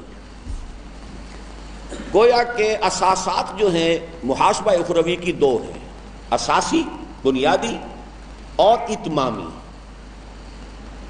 پہلی بات یہ تمہیں آنکھ دی، تمہیں کان دیے، تمہیں عقل دی، تمہیں دل کے اندر بھی کچھ صلاحیت دی، وہ بعد میں پڑھیں گے ہم کیا کچھ دیا ہے، گیون کیا ہے. ان چیزوں کی بنا پر ہر انسان مسئول ہے، چاہے کوئی نبی نہ آتا، کوئی رسول نہ آتا، کوئی کتاب نہ بھیجی جاتی. یہاں مسئلہ حل کر لیجئے. لوگوں کو بڑا مسئلہ پیدا ہو جاتا ہے، جن کے پاس رسول نہیں آیا ان کا کیا ہوگا؟ وہ بھی مسئول ہے. ان سے رسول کے بارے میں سوال نہیں ہوگا کہ تم نے رسول کی دعوت مانی کہ نہیں مانی. ان سے یہ تو سوال ہوگا نا کہ تمہاری عقل، تمہاری فطرت، تمہیں جو کچھ ہم نے سمجھ دی تھی اس کو تم نے استعمال کیا. لیکن جب اللہ تعالیٰ نے رسول بھیج دیا، وحی بھیج دی، کتاب نازل کر دی، معجزات دکھا دیے، اب گویا کہ اتمام ہو گیا. اب کوئی عذر باقی نہیں، کوئی عذر قابل سنوائی نہیں، قابل پذیرائی نہیں. اسی لیے رسولوں کی آمد کے بعد قوموں کے ساتھ رعایت نہیں کی گئی. رسولوں کی آمد کے بعد بھی اگر قومیں جو ہیں گمراہی پر رہی تو ہلاک کر دی گئی. خلاص نو کنسیشن whatsoever. تمہیں عقل دی تھی، سمع و بصر سے نوازا تھا، تمہیں دل دیا تھا، تمہیں کیا کیا دیا تھا وہ بھی باتیں ہم گنیں گے، وہ جو ہے لطائف اصلیہ، یہ سب کچھ دیا تھا. پھر رسول بھیج دیا، معجزے دکھا دیے، کتاب اتار دی، وحی ہو گئی. رسول اپنی شخصیت میں اللہ کی ننگی برہان اور یا نذیر، اپنی شخصیت میں، اپنے کردار میں ابو ڈاؤٹ. اس کے باوجود معلوم ہوا تمہارے اندر اب کوئی خیر نہیں ہے، سرے سے نہیں ہے. جیسے کوڑے کرکٹ کو جمع کر کے آگ دکھا دی جاتی ہے، ایسے ہی قوم نوح ختم، قوم ہود ختم، قوم صالح ختم، قوم لوط ختم، قوم شعیب ختم، آل فرعون ختم. نسیم منسیہ، جیسے کبھی تھے ہی نہیں. لا یرا الا مساکنہم، ایسے ہو گئے جیسے کأن لم یغنوا فیہا، ایسے ہو گئے جیسے کبھی تھے ہی نہیں. لا یرا الا مساکنہم، اب ان کے قصر نظر آ رہے ہیں، محل نظر آ رہے ہیں، بسنے والے کا کوئی وجود نہیں رہا. کیوں کہ آخری حجت کے بعد بھی اگر ان کی آنکھیں نہیں کھلی تو معلوم ہوا کہ اب ان کے اندر سرے سے کوئی خیر نہیں. تو محاسبہ اخروی کی دو اساسات، اساسی بنیادی اور تکمیلی. نبوت کا تعلق تکمیلی سے ہے، لیکن پہلے اساسی سمجھیے. دیکھیے ہمارے ہاں جیسا میں نے عرض کیا تھا نا کہ تنزلات ستہ متکلمین مانتے ہیں، میں صرف 3 مانتا ہوں، جس کی کہ سائنس کے ساتھ کوریلیشن ہوئی ہے، کولابریشن ہوئی ہے، جس کے ساتھ کہ سارے نظریات جدید جو ہیں اس کے ساتھ بالکل منسلک ہو جاتے ہیں، کہیں کوئی فاصلہ نہیں رہتا. لیکن اسی طریقے سے ہمارے ہاں صوفیہ جو ہیں وہ بھی لطائف خمسہ یا لطائف ستہ مانتے ہیں. 3 تو وہی ہے جو یہاں لطیفہ نفس، لطیفہ قلب، لطیفہ روح. لیکن پھر لطیفہ سر، لطیفہ خفی، لطیفہ اخفاتین، اور میں ان 3 میں سے کسی کو نہیں مانتا، صرف ان 3 کو مانتا. اور یہ 3 وہ ہیں کہ جو قرآن سے بھی ثابت ہیں، شد و مت سے آئے ہیں، اور یہی 3 وہ ہیں کہ جس کا مشاہدہ فرائیڈ نے بھی کیا ہے. میرے نزدیک سب سے زیادہ deep insight, acute observation human psychology کی اس دور میں فرائیڈ کو حاصل تھی. اگرچہ وہ غلط رخ پر چڑھا گیا، اس نے بہت غلط نظریات بیان کر دیے، لیکن ایکویٹی آف ویژن جس کو کہتے ہیں، ایکیوٹنس آف آبزرویشن، کوئی اس سے آگے نہیں گیا. وہ بھی 3 کی بات کرتا ہے، ایج اور libido, ego and super ego. قرآن نے بھی 3 کی بات کی، نفس، قلب اور روح. باقی خفی افکار الفاظ کہیں کہیں آ گئے ہیں، ان کی کوئی حیثیت انڈیپینڈنٹ جو ہے وہ لطائف کی نہیں ہے. انسان کے متذکرہ بالا لطائف ثلاثہ میں سے ادنا ترین لطیفہ نفس ہے، جس کے اعتبار سے بلا شبہ انسان ایک ترقی یافتہ حیوان ہے اور جو بالکلیہ عالم خلق سے تعلق رکھتا ہے. چنانچہ اس کا رجحان اصلی عالم اسفل ہی کی جانب ہے، اور اس کی گہرائیوں میں واقعتاً امارۃ بالسوء ہی کا طوفان موجزن ہے، جس کا ایک پہلو سے مشاہدہ کیا مارکس نے یعنی پیٹ، دوسری جانب سے مشاہدہ کیا فرائیڈ نے یعنی جنس، تیسری طرف سے مطالعہ کیا ایڈلر نے دی ارج ٹو ڈومینیٹ، اور یہی ہے وجود انسانی کا وہ جانب اسفل جس کے بارے میں کچھ حقائق منکشف ہوئے ڈارون پر. یہ جو انسان کا وجود حیوانی ہے، اس وجود حیوانی کا بھی ایک خلاصہ ہے جس کو ہم لطیفہ نفس کہیں گے. اس کو یوں سمجھیے، گھوڑے میں بھی یہ دماغ ہے یا نہیں، آنکھیں ہیں کہ نہیں، کان ہیں کہ نہیں، سونگتا ہے کہ نہیں. یہ تمام حواس جو ہمارے پاس ہیں حیوانات میں ہیں. بعض حیوانات میں یہ حواس ہم سے کہیں زیادہ تیز ہے. کتنے حیوانات ہیں جن کی سائٹ ہم سے بہت تیز ہے. ایسے حیوانات ہیں جن کو دیکھنے کے لیے روشنی کی بھی ضرورت نہیں، ایسے جن کی سماعت بہت تیز ہے. انسان کو ابھی پتہ بھی نہیں چلا اور گھوڑے کی کنکریاں جو ہے کھڑی ہو گئی، اسے پتہ چل گیا کہ کہیں کوئی ہے گڑبڑ، اس کا اینٹینا جو ہے سیدھا ہو گیا. آخر کیا وجہ ہے؟ تو حیوان جو ہے اور اس کے اندر بھی یہ دماغ ہے، انفر کرتا ہے وہ. اس کی میں نے بہت سادہ مثال بارہا دی ہے، آج پھر دہرا رہا ہوں کیونکہ میرا مشاہدہ تھا وہ. ایک کیڑا جیسے سیگمنٹڈ سے کیڑے ہوتے ہیں یہ، اور اس پہ وہ رواں سا بھی تھا، وہ چل رہا تھا زمین پر، میں نے تنکا آگے رکھ دیا، اس نے ڈائریکشن اپنی موڑ لی، پھر آگے رکھا، پھر ڈائریکشن موڑ لی، تیسری مرتبہ پھر آگے رکھا، پھر ڈائریکشن موڑ لی، چوتھی مرتبہ آگے رکھا تو اس تنکے کے اوپر سے گزرا۔ ناؤ اینالائز، پرسیپشن بھی پوری ہے، انٹیلیجنس ہے کہ اس نے سمجھ لیا ہے کہ آبسٹرکشن ہے میرے راستے میں، عقل ہے کہ یہ سوچے کہ مجھے اس کو ایوائڈ کرنا چاہیے، 3 دفعہ ایوائڈ کیا ہے، چوتھی مرتبہ اس نے طے کر لیا ہے کہ یہ پیچھا نہیں چھوڑ رہا ہے، تو جس کو ہم ول کہتے ہیں، قوت ارادی، I have to overcome it, یہ ساری کی ساری چیزیں اس کیڑے کے اندر موجود ہیں۔ یہی بہت اونچی شکل میں انسان میں، فرق صرف یہاں کوانٹٹی کا ہوگا، کوالٹی کا کوئی فرق نہیں۔ یہ ہیومن برین یہ جتنا ڈیولپ ہوا ہے اس کے یہ، لیکن یہ it's all quantitative not qualitative. حیوان کے اندر یہ سارے چیزیں موجود، وہی انسان میں بھی۔ اس کا خلاصہ لطیفہ نفس ہے۔ پھر حیوان کو اپنے وجود کے لیے جو بیسک انسٹنکٹس درکار ہیں، اسی سے اس کی زندگی ہے۔ پیٹ کھانے کو مانگتا، کوئی نہ کوئی سیکشول ارج ہے، کوئی گھروندا، کوئی چھت اوپر، کوئی گھونسلہ، بے کا گھونسلہ ہو، چاہے وہ جو حضرت مسیح علیہ السلام نے کہا تھا کہ جانوروں کے بھٹ ہیں اور پرندوں کے گھونسلے ہیں، ابن آدم کے لیے سر چھپانے کی کوئی جگہ نہیں، تو ہر ہے یہ انسٹنکٹس ہیں۔ تو ان بیسک انسٹنکٹس اور اس کے ساتھ سمع و بصر اور فؤاد، اس کو ایڈ کر دیجیے۔ بنیادی جبلتیں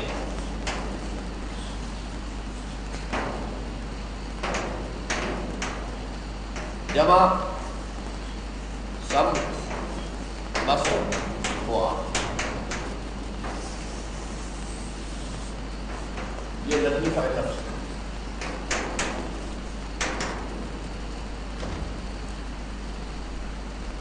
یہاں نوٹ کر لیجئے، فؤاد کا عام طور پر جو ترجمہ کیا جاتا ہے، میں اسے ڈفر کر رہا ہوں، فؤاد کا عام طور پر ترجمہ دل کر دیا جاتا ہے، میرے نزدیک وہ غلط ہے۔ فؤاد فائدے سے بنا ہے، فائدہ ہوتا ہے کسی چیز سے کوئی شے حاصل کرنی جائے۔ گوشت فعید کہلاتا ہے جبکہ اسے خوب بھون کے روسٹ کر لیا جائے، اس میں سے لیکوڈز وغیرہ نکل جائیں تو وہ فعید ہے، یعنی پروسیس کر لینا۔ ان السمع والبصر والفؤاد، آبزرویشن، ہیئرنگ، اور اس کے ساتھ مزید، کیونکہ باقی 3 چیزیں ہمارے ہاں بہت ثانوی ہو گئی ہیں، حیوانات میں وہ زیادہ ڈیولپڈ ہیں۔ Sense of touch, sense of test, sense of smell, حواس خمسہ اس لیے کہلاتے ہیں۔ حیوانات میں یہ ہم سے بہت زیادہ ڈیولپڈ ہے۔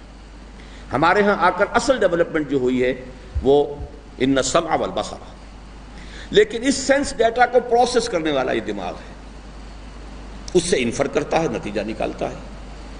ان السمع والبصر والفؤاد کل اولئک کان عنہ مسئولا، یہاں تک پہنچ چکے ہیں کہ نہیں آپ؟ اب جو گرامر کے ساتھ پڑھ رہے ہیں منتخب نصاب، سورہ بنی اسرائیل کے 2 رکوعوں میں جو آیا ہے، یہ پہنچ گئے؟ نہیں پہنچے، خیر ویسے تو پڑھ چکے ہیں نا۔ یہ ہے لطیفہ نفس، اور ماڈرن سائیکالوجی ساری اسی سے بحث کرتی ہے، نتھنگ ایلس۔ لہذا نفسیات اس کے لیے لفظ بالکل صحیح ہے۔ اب کسی کو اس میں سیکشول ارج زیادہ ڈومینیٹنگ نظر آئی، فرائڈ صاحب کو، کسی کو اس میں پیٹ کی ارج جو ہے زیادہ نظر آئی، مارکس صاحب کو، حب تفوق نظر آیا ایڈلر کو، یا میکڈوگل کو صرف یہی ہے کہ یہ میکینکس کا ایک پروسیس ہے، ایکشن اینڈ ری ایکشن، اس کے سوا کچھ نہیں ہے۔ Human personality is nothing but the product of hereditary factors into environmental factors, nothing else. بہرحال پوری مغربی سائیکالوجی صرف اس لطیفہ نفس سے بحث کرتی ہے، اس سے آگے انہیں پتہ ہی کچھ نہیں۔ یہ لطیفہ نفس ہوا۔ اب آئیے لطیفہ روح، اور بالکل دوسری انتہا پر ہے لطیفہ روح، جس کی نسبت ہے خود ذات باری تعالیٰ کی طرف۔ وَنَفَخْتُ فِيهِ مِن رُوحِي، سورہ حجر اور سورہ صاد دو جگہ آیا، اور جس کا تعلق ہے کلیتاً عالم امر سے۔ یسألونک عن الروح قل الروح من امر ربی وما اوتیتم من العلم الا قلیلا، اور اس کا اصل رخ ہے اپنے مرکز کی طرف مائل پرواز تھا، حسن کے مصداق عالم بالا کی طرف۔ یوں سمجھیے، اب اس کو مٹائیں،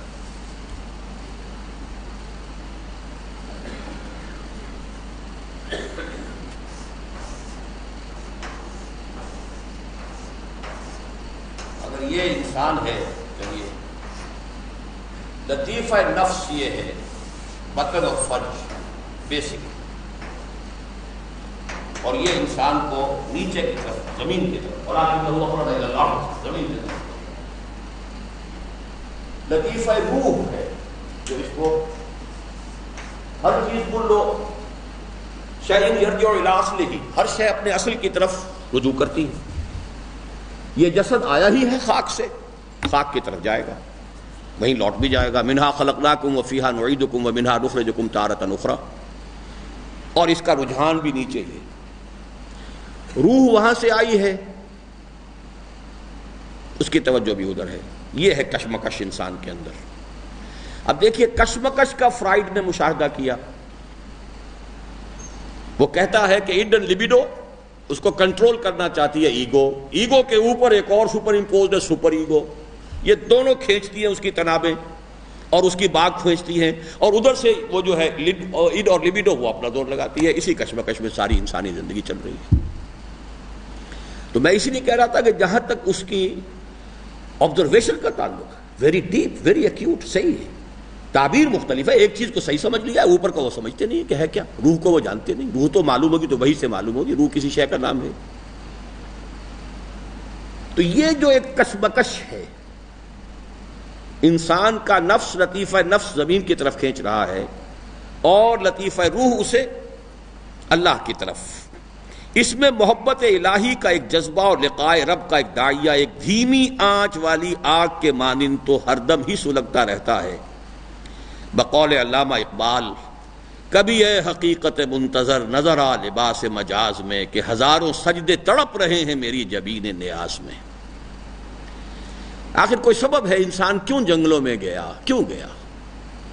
گھر بار چھوڑ کر جانا، سانپوں اور بچھوؤں کے درمیان غاروں میں جا کے دھونی رمانا، کائے کے لیے؟ کوئی ارج ہے نا، اور اتنی پورٹنٹ ارج ہے کہ اس نے ساری ارجز جو ہیں ان کے اوپر شکست دے دی۔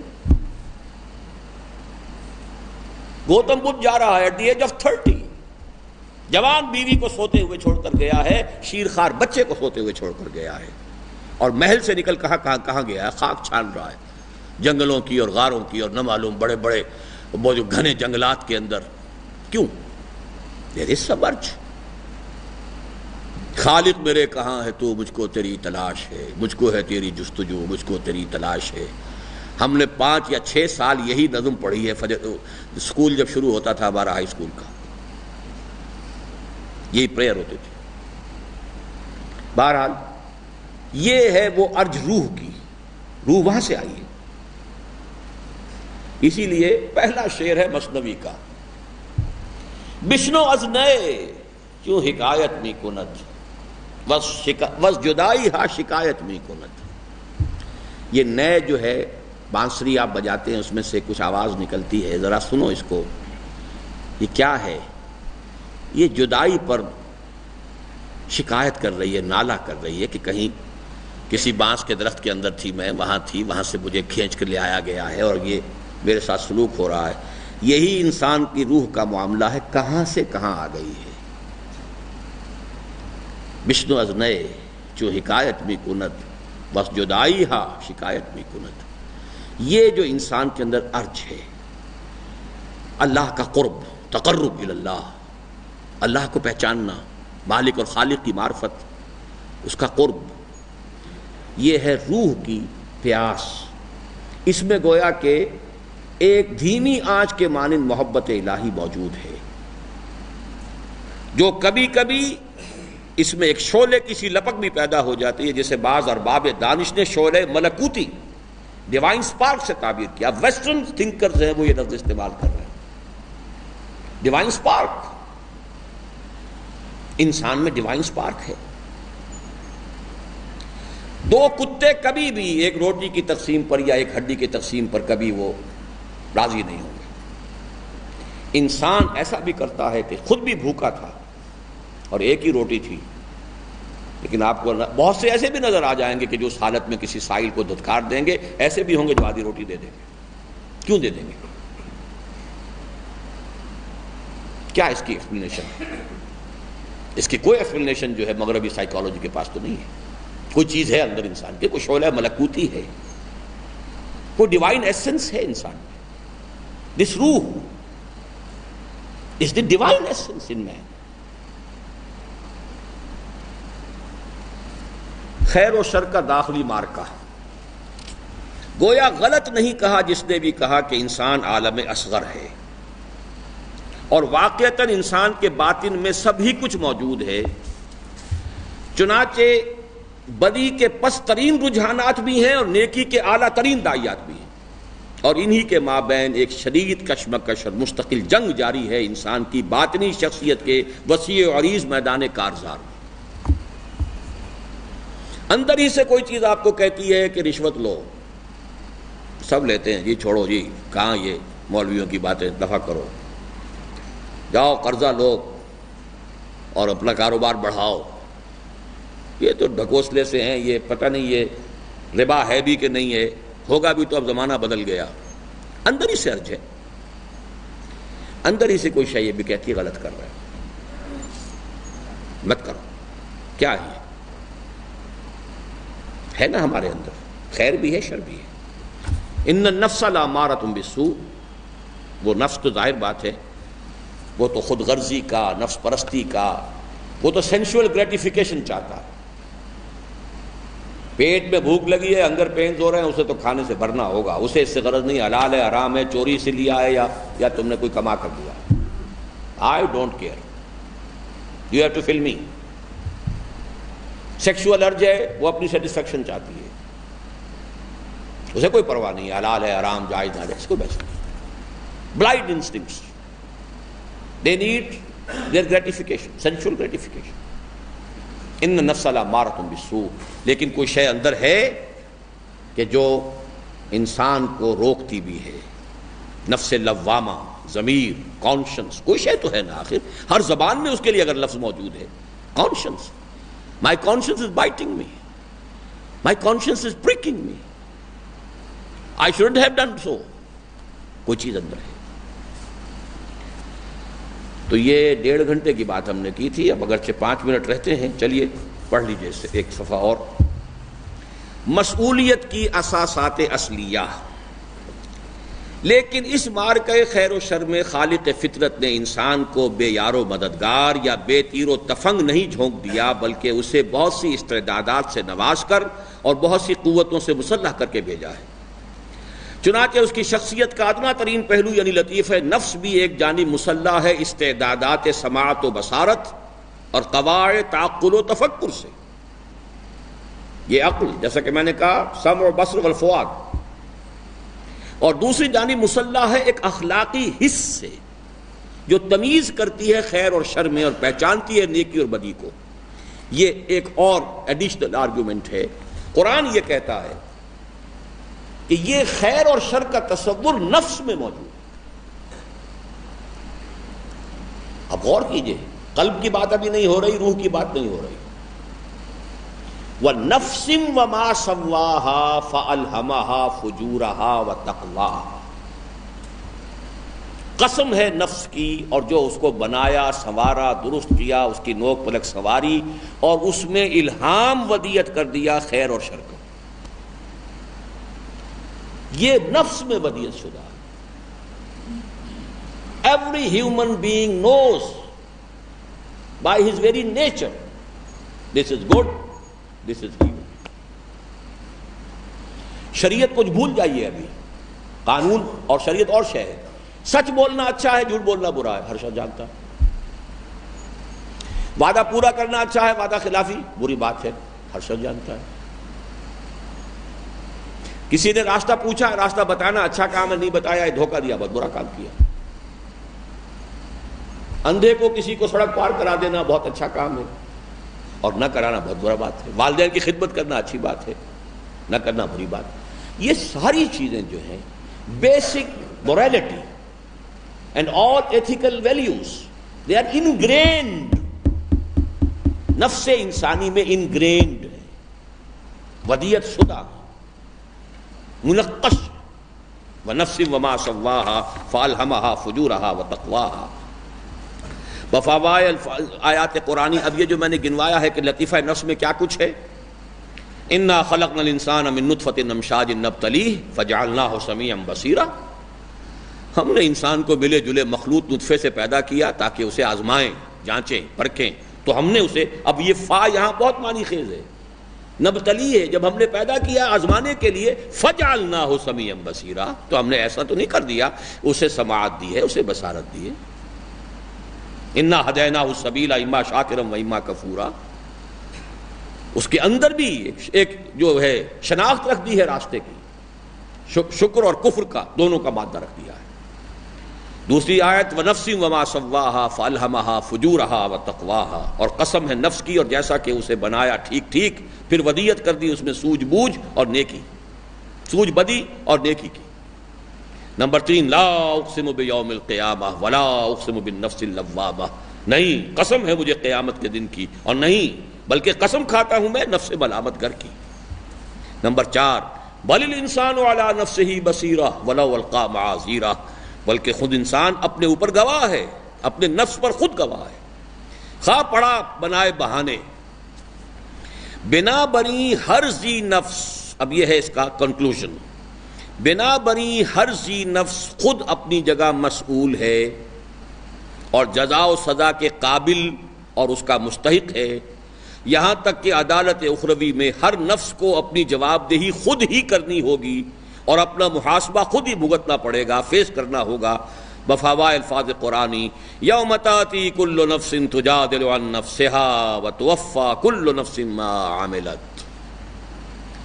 جس دن ہر نفس آئے گا اپنا دفاع کرتے ہوئے، اپنی جانب سے جدال کرتے ہوئے، اور ہر نفس کو، دیکھیے ایک ہی آیت میں لفظ نفس 3 مرتبہ آیا، یوم تاتی کل نفس تجادل عن نفسها وتوفی کل نفس ما عملت۔ نفس اپنی جگہ مسئول ہے، چاہے کوئی وحی نہ آتی، کوئی قرآن نہ آتا، کوئی نبی نہ آتے، کوئی رسول نہ آتے، کوئی ہدایت نہ ہوتی، کچھ نہ ہوتا، نفس میں یہ ساری چیزیں رکھ دی گئی ہیں، اس کے بنا پر وہ خود مسئول ہے، اور نہ کوئی نفس دوسرے نفس کے کام آ سکے گا، اور اس کی جانب سے کوئی سفارش یا فدیہ قبول ہوگا، نہ اسے کسی طرف سے مدد ہی مل سکے گی۔ واتقوا یوما لا تجزی نفس عن نفس شیئا ولا يقبل منها شفاعة ولا يؤخذ منها عدل ولا هم ينصرون۔ یہ چھٹے رکوع کی بھی سورہ بقرہ کی دوسری آیت ہے، اور پھر 15ویں رکوع کی دوسری آیت بھی یہی ہے، تھوڑے سے فرق کے ساتھ۔ کوئی نفس کسی نفس کے کام نہیں آئے گا، انڈیویجول نفس، یور اون، ہر شخص کو فیس کرنا ہے اپنا محاسبہ، اور اس کے محاسبے کی بنیاد اصلی وہی شے ہیں جو نفس میں ودیت کر دی گئی ہے۔ انشاءاللہ بقیہ کل پڑھیں گے۔